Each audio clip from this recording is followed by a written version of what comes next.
ये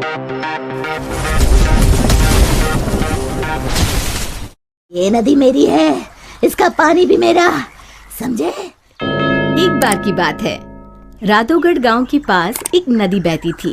खेती के साथ साथ पीने के लिए भी उसी नदी का पानी इस्तेमाल होता था। उस नदी में एक चुड़ैल रहती थी। वो कुछ दिनों से लोगों को पानी नहीं भरने देती थी और बहुत परेशान करती। एक दिन, ए कमला, तूने मेरी चोटी क्यों खींची? पगला गई है क्या विमला? मैं भला तेरी चोटी क्यों खींचूंगी? झूठ मत बोल, यहाँ हम दो ही तो हैं। अरे अरे, वो देखो, हमारी मटकी का पानी कौन गिरा रहा है? रास्ते में उन्हें भुवन मिला, जो बैलों को पानी पिलाने नदी लेकर जा रहा था। क्या हुआ? इस तरह क्यों भाग रही हो जैसे भूत पीछे पड़ गया हो? हाँ दादा, भूत ही है नदी पर, सच में। भक, मैं ही मिला चुहल करने के लिए। दरन हो गई जिनैया मैं कैसी करूं। अरे क्या हुआ, ये बैल पानी क्यों नहीं पी रहे हैं?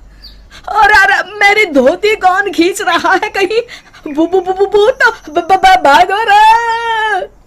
इसी तरह एक दिन रामू वहां से जा रहा था। उसने देखा बीच धारा में एक औरत बड़े आराम से बैठी हुई है।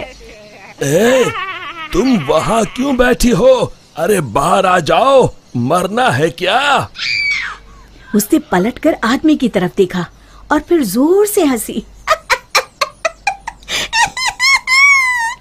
तुझे मारना है, कहकर हाथ बढ़ाना शुरू किया। वो तेजी से गिरते पड़ते गांव की तरफ भागा और गांव आकर लोगों को बताया। हाँ, उस दिन मेरे बैलों को पानी भी नहीं पीने दिया उस चुड़ैल ने। हमारी मटकी का पानी गिरा दिया था। लगता है हमें ये गांव छोड़ना ही होगा। बिल्कुल सच कहा भुवन, मेरा भी यही मन है। गांव के सब लोगों ने गांव छोड़ने का निश्चय कर लिया। भुवन बेटा, हो गई तैयारी? हाँ काका, हो ही गई समझो। मुझे लगता है क्यों ना हम मुखिया जी के पास चले। हाँ, शायद कोई उपाय निकले। काका, मुखिया जी कोई ओझा तो नहीं? मुझे लगता है हमें हनुमान मंदिर के पुजारी के पास चलना चाहिए। बात तो तुम्हारी भी सही है। सारे गांव वाले पुजारी जी के पास गए। कहो, कैसे आना हुआ? हाँ पंडित जी, हम नदी वाली चुड़ैल के आतंक से परेशान हैं। आए दिन उसका आतंक बढ़ता ही जा रहा है। मुझे तो लगता है हम सबको भी गांव छोड़कर भागना पड़ेगा। समस्या तो गंभीर है, पर भगवान दयालु है, अवश्य ही कोई उपाय मिल जाएगा। आप ही बताइए, क्या करना होगा? हमें एक हवन करना होगा। जैसे ही उस हवन का पवित्र धुआं उसे लगेगा, वो श्राप मुक्त हो जाएगी। पर चुड़ैल को हवन कुंड तक लाना असंभव है। असंभव में ही संभव छुपा है भुवन। तो हवन किया जाए। कल हस्त नक्षत्र है, कल ही ठीक रहेगा। ठीक है पंडित जी। आप लोग इस सामग्री की व्यवस्था कर लीजिए, मैं ब्रह्म मुहूर्त में वहां पहुंच जाऊंगा। हम सब भी पहुंच जाएंगे। हवन कुंड तैयार है, मैं जल लेकर आता हूँ नदी से।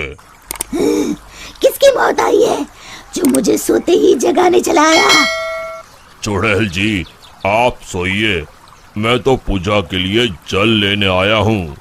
ये नदी मेरी है, इसका पानी भी मेरा, समझे? और हाँ, अपनी अकल को प्रसाद के जैसे बांटना बंद करो, समझे? पर क्यों चुड़ैल जी? क्योंकि मैंने ऐसे कहा। अब चुप, एकदम चुप। चुड़ैल जी, क्यों ना एक शर्त लगाई जाए, जो हारेगा उसे दूसरे की बात माननी पड़ेगी। बोलो, मंजूर है? तुम साधारण गांव वाले मुझ जैसी ताकतवर चुड़ैल से शर्त लगाओगे?